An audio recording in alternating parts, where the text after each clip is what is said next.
This publicity image of the Easy Street duo, Annie Handley and Dave Devendish, I wanted to create an impression reminiscent of the old jazz Blue Note LP covers and posters from the 1950s and 60s. These old covers and posters had beautiful black and white portraits of musicians that were created with very high contrast. That is, really dark shadows and bright specular highlights. And so, safe flat lighting wouldn't give me the full-on dark and dirty lighting drama that I so dearly lusted for. To create some really dramatic lighting, I start the setup by bringing in my camera and tripod to do preliminary framing and composition.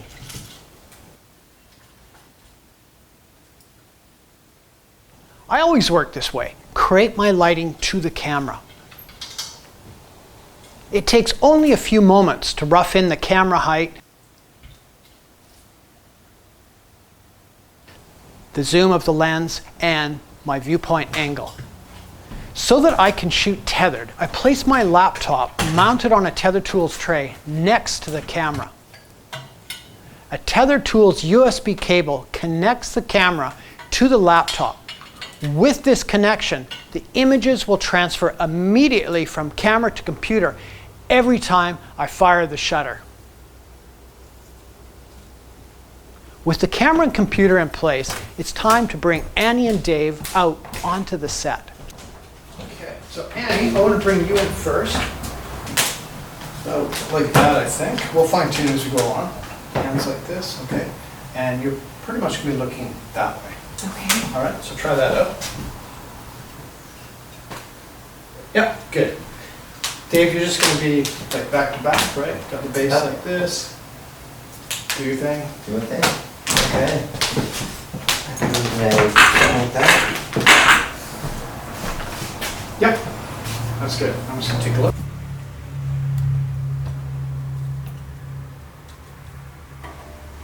First assistant Tim Tessier sets the main light in front and to the camera left side of the somewhat bored yet compliant Annie and Dave.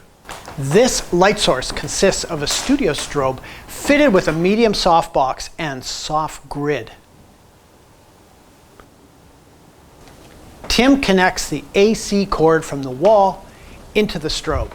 Then, with all the faith in electronics he can muster, turns it on, and then does the same for the strobe's radio trigger.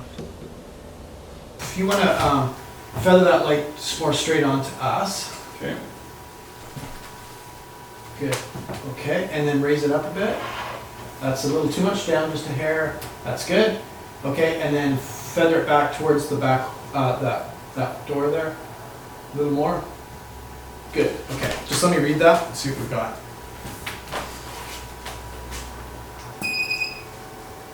Okay, Tim, we got to come down a whole stop. We're getting roughly F4 here, so.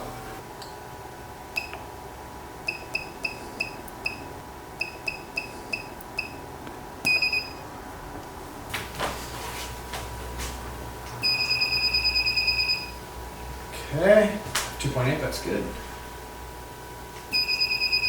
Okay, so Dave's a bit dark, so I want to take a little light off Annie and a little more light on him, so let's feather this way a little bit more. Okay. Okay, a little more towards Dave, keep going. Good, right there, perfect. Let me meter that. 2.8 on the nose. Perfect, 2.8 and 2.8. Back at the camera, I capture a preliminary image to see where we are at. It's a good start. The main light, or key light, is lighting Annie and Dave just the way I want. And the exposure between both is nice and even, thanks to a few extra moments of feathering the light. But even though I want nice dark shadows on Annie and Dave, I don't want them quite this dark. And so a strobe fitted with a small softbox is placed in front and to the camera right side to cast its light onto Annie and Dave, filling in their shadows. That is, making their shadows a little less dark. Standing at the subjects, I direct Tim on height and feather angle of this second light source. A little bit higher there, Tim. Okay, back down a little, sorry. Yeah, and feather this way just a titch, back just a hair, right there. In preparation for metering this fill light, I temporarily turn off the main light so its light will not affect the fill light meter reading. With the dome of my light meter pointed at the fill light, I take an incident reading of the light striking Annie and Dave's fronts. It reads f0.9, which is too dark. So just up a third, Tim.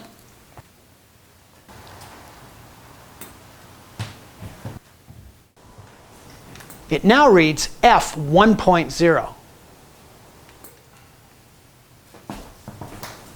I return to the camera to capture another preliminary shot. The fill light has brightened up the shadow values by a subtle amount. What the image needs now is some backlighting to separate Annie and Dave from the background. Backlighting adds depth to images. To that end, Tim places another strobe fitted with a strip light bank and a soft grid behind the subjects. It sits just out of camera frame on the right side. An impromptu cymbal crash adds to the drama of Tim's important but all too brief time in front of the camera.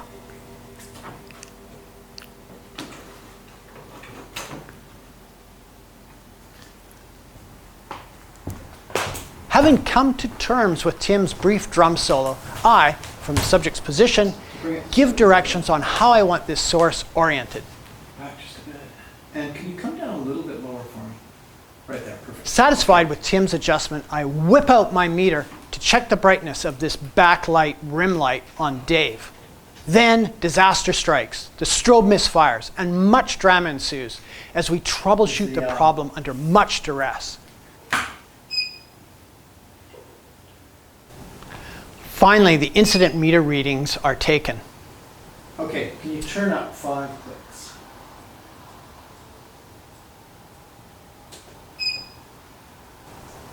Tim's adjustment to the power meters perfectly at f2.8. I meter Annie to see what the light intensity is. It reads f2 and 2/10. Finding this acceptable, I return to the camera to capture yet another preliminary image. The addition of the backlight, or separation light, makes a big difference to the scene. It helps make Annie and Dave pop out from the background. Wanting this effect on the left side, we add a second backlight. In awe of Tim's light-moving prowess, I spontaneously fall to my knees next to Annie and Dave to direct the light's positioning. Okay. Can you just tilt it down a little, Tim? Yeah. Okay. And up just a little. Good. That's fine. And feather this way just a little bit. Excellent. Okay, I'll just take a meter reading here. Then I measure its brightness on the subjects using my ever so trusty incident light meter. A couple of readings reveal that the light falling on the duo is too dark. Up a third. Tim powers the strobe up by 3/10 of a stop. Another reading reveals just the ratio I want. With the left backlight set, I return to the camera to capture another preliminary image. This capture looks even better than the last. Now, Annie and Dave are fully separated out from their surroundings. But as usual, I'm not satisfied. I think the background is too dark, and so we need a background light. To this end, Tim places a strobe fitted with barn doors to the right of Annie and Dave. It is pointed straight at the buffet cabinet against the background wall. I view the light from the background, then adjust the barn doors to control unwanted spill light.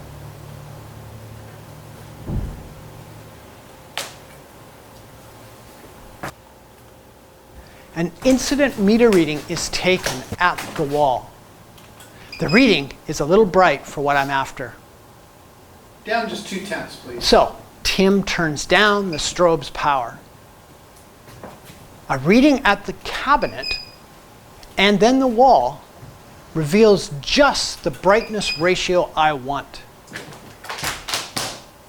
With the background light set, I return to the camera to capture another preliminary image.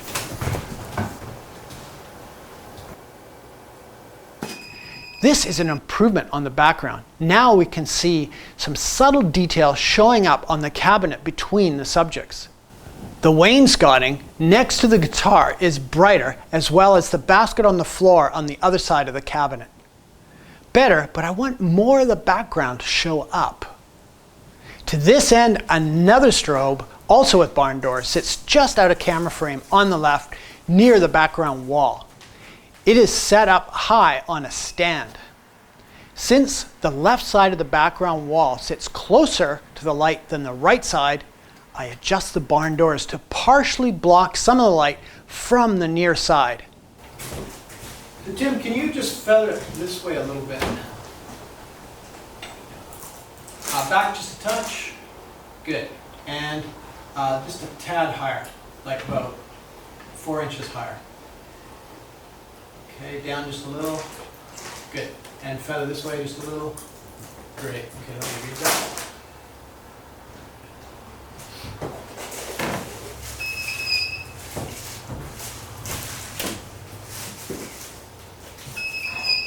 Okay, we need to come down about 1 whole stop.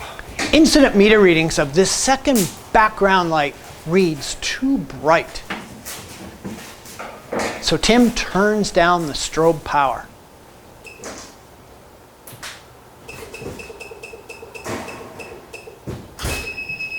Great. I remeter.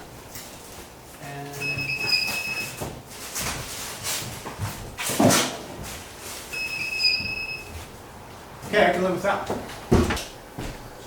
All right, so Annie, turn your face to Satisfied with the reading, I give Dave and Annie some final posing directions. Good. Then head back to the camera to capture some images for real.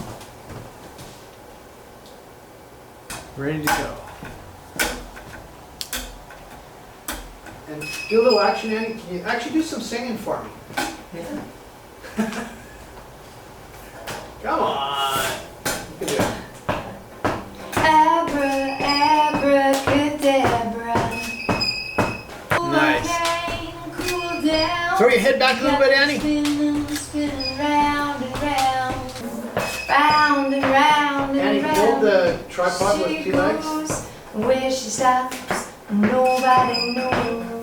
Annie, I want you to throw your head back a little bit while you're singing. Call my Yes, name. that's it. Turn your nose to me just a titch. Like a burning flame. That's great. Burning flame, full of desire. Oh, kiss me, baby, let's This final capture shows that our unrelenting, tireless lighting efforts on the background wall have paid off.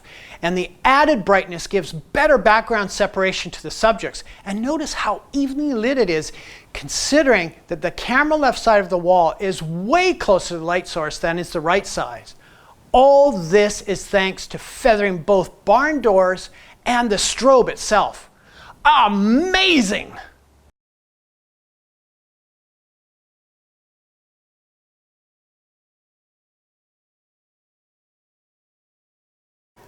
And rolling. You want to count that in again? I will.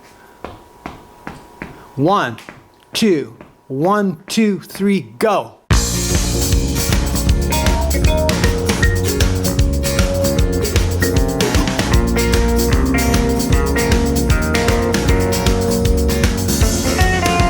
salt on my skin. The sun is shining, I'm running fast as I can. You smile and wave back at me hard as I try to keep up to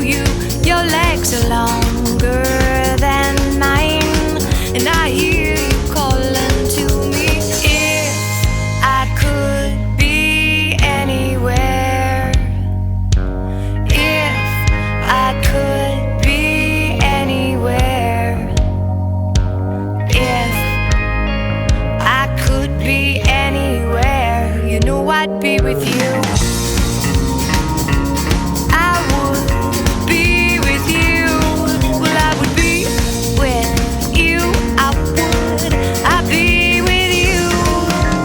High in the sky. If I could fly, I'd spread my wings wide and glide like the eagles do. And if I could climb the highest mountains, Everest or Kilimanjaro, pale beside you. And if I could be anywhere, if I could be anywhere, if I could be anywhere, you know I'd be with you. I would be with you. Well, I would be with you. I would. Well, I'd be with you. Blind man's bluff, that dark steel creaks. It was the first time I let you catch me. I living on a sailboat, living the dream. Well, I was all over those 7 seas. It was oh my, oh hell yes. I pulled out my party dress for Virginia Hope, but where the rum is sweet, it was the last time we played for keeps. Salt on my skin, the sun is shining, and I'm running fast as I can. Will you smile and wave back at me hard as I try to keep up to you? The world is spinning round, it's spinning round. There is nothing I can do. But if I could be anywhere, if I could be anywhere, if I could be anywhere, you know I'd be with you. I would be with you. Well, I would be with you. I would. I'd be with you.